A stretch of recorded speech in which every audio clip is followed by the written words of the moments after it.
ഒക്കെ ഈ സ്വാനുഭവത്തിലാകുന്ന അനുഭവം ഉണ്ടായി. ഇതിനെന്തായിരിക്കും എംടി ചെയ്തത് എന്ന് എന്ത് ഗവേഷണം ചെയ്തിട്ട് എനിക്ക് മനസ്സിലായിട്ടില്ല. ലളിതമായ ചില കാര്യങ്ങൾ. ഒന്ന്, എംടി എഴുതിയത് അങ്ങേയറ്റം ആത്മാർത്ഥമായിട്ടാണ്, വികാരങ്ങളോട് സത്യസന്ധത പുലർത്തിയിട്ടാണ്. മറ്റൊന്ന്, എംടി പാരായണക്ഷമമായിട്ടാണ് എഴുതിയത്. അത്യന്തം പാരായണക്ഷമമല്ലാത്ത ഒരു വാചകവും എംടി സാഹിത്യത്തിലില്ല. സാഹിത്യത്തിൽ കവിതയെ കൊണ്ട് നല്ല കാവ്യാത്മകമായ വാക്കുകളുണ്ട്, പക്ഷെ വായിക്കാൻ പറ്റാത്ത, കഷ്ടിച്ച് മലയാളം വായിക്കാവുന്ന, ഏതൊരാൾക്കും വായിക്കാൻ പറ്റുന്ന ഭാഷയിലാണ് എംടി എഴുതിയത്. അതിനൊക്കെ ഉപരിയായി എനിക്ക് തോന്നിയ ഒരു കാര്യം, അനാഥരും ദുഃഖിതരും ഒറ്റപ്പെട്ടവരും ഏകാകികളും ദരിദ്രരും പാവപ്പെട്ടവരും അവഗണിതരും തള്ളിമാറ്റപ്പെട്ടവരും ബഹിഷ്കൃതരും തിരസ്കൃതരും, അങ്ങനെയൊക്കെ പറഞ്ഞാൽ ജീവിതത്തിൽ ഒരിടവും കിട്ടാതെ പല കാരണങ്ങളാൽ പീഡിപ്പിക്കപ്പെട്ട മനുഷ്യന്റെ സത്തയോടാണ് എനിക്ക് നിരന്തരം സംസാരിച്ചത്. അപ്പൊ നമ്മുടെ ഒക്കെ ഉള്ളിൽ ഒരു പീഡിത സത്തയോ, നിരൂപക ഭാഷ പറഞ്ഞാൽ മനസ്സിലാവില്ല, എന്നെ ആരും മനസ്സിലാക്കിയില്ല എന്ന് എപ്പോഴെങ്കിലും തോന്നുന്ന ഒരു മനുഷ്യൻ, ഒരു സ്ത്രീ എല്ലാ മനുഷ്യർക്കും ഉണ്ട്.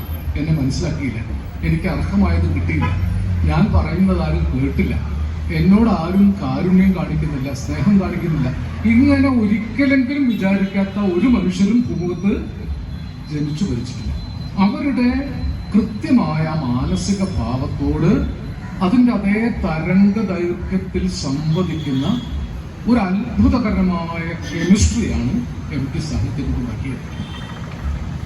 വേലായുധേട്ടൻ ഞാനാണെന്ന് എനിക്ക് പലപ്പോഴും തോന്നുന്നു.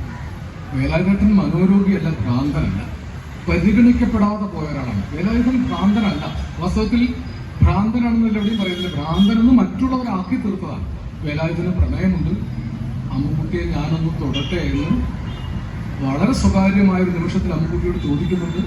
അമ്മുക്കുട്ടിയുമായിട്ട് ആൾക്ക് വളരെ വളരെ ഗാഠമായ ലോലലോലമായ ഒരു നേർത്ത പ്രണയാനുഭവമുണ്ട്.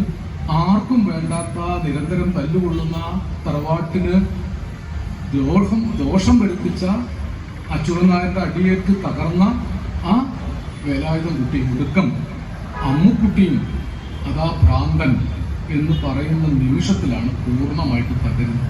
അതിൻ്റെ ഒരു ക്രമപ്രവൃത്തമായ വളർച്ച. ഇങ്ങനെ ഒറ്റപ്പെട്ടവർ, വാസ്തവത്തിൽ എഴുത്തുകാരൊക്കെ ഒരുതരം മനോരോഗികളാണ്. അല്ല, എഴുത്തിനെ കുറിച്ച് ഒരു വലിയ നിർവചനമുള്ളത് ഡീവിയേഷൻ ഫ്രം ദ നോം. നോർമലിൽ നിന്ന് ഡീവിയേറ്റ് ചെയ്യുന്നവരാണ് എഴുത്തുകാരും കലാകാരന്മാരുമായിത്തീരുന്നത്. പിന്നെ എന്താ ഗുണം വെച്ചാൽ സ്വയം ചികിത്സിക്കാൻ അറിയുന്നത് കൊണ്ട് ആ ഭ്രാന്ത് നാട്ടുകാർക്ക് കുഴപ്പമുണ്ടാക്കുന്നില്ല എന്ന് മാത്രമേ ഉള്ളൂ. എനിക്കുള്ള മാനസിക പ്രശ്നം എനിക്ക് തന്നെ അറിയാവുന്നത് കൊണ്ടും അതിന് ചികിത്സ എനിക്ക് തന്നെ ചെയ്യാവുന്നത് കൊണ്ടും എന്റെ ഭ്രാന്ത് ഉടുക്കാത്ത ഭ്രാന്തല്ല, ഉടുത്ത ഭ്രാന്തായിട്ട് അങ്ങനെ പോകുന്നു എന്നേ ഉള്ളൂ. ഇതാണ് എഴുത്തിന്റെ ഒരു മാനസികാവസ്ഥ. ആ അർത്ഥത്തിൽ വേലായുധനായി ജീവിക്കുന്ന അനേകം മനുഷ്യരോടാണ് എംടി ആ കഥയിലൂടെ സംസാരിച്ചത്. ലോക ഭാഷയിൽ ഇരുട്ടിന്റെ ആത്മാവ് പോലെ, എന്താ പറയുക, മെന്റലി ഡിസേബിൾഡ് എന്നും പറയാൻ പറ്റില്ല, ഡിഫറൻ്റ്ലി ഏബിൾഡ് എന്നും പറയുന്ന പുതിയ വാക്കില്ല.